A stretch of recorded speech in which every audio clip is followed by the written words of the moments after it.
ቆንጆ ሴት ማናት ተብሎ ዓለም እስካሁን ይከራከራል። የእንግሊዙ ቴሌቪዥን ግን መጨረሻ ያመጣው ቆንጆ ሴት ማለት ብሎ የገለጸው የረሱልን ሰለላሁ ዐለይሂ ወሰለም አገላለጽ።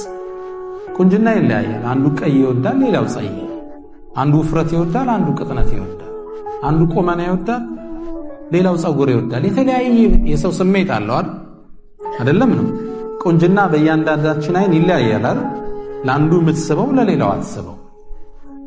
ቆንጆን ሴት ነብዩ ሰለላሁ ዐለይሂ ወሰለም ብለው ነው የገለጿት ኢዛ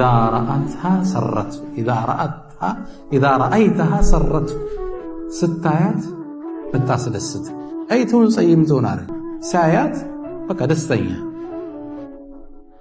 ወኢዛ አመረሃ አጣዓት ሲያዛት እሽምንትን። ስለዚህ እህቶቼ አደራዬ ለእናንተ ምንድነው ባል ሲያዝ እሺ ሐቢብ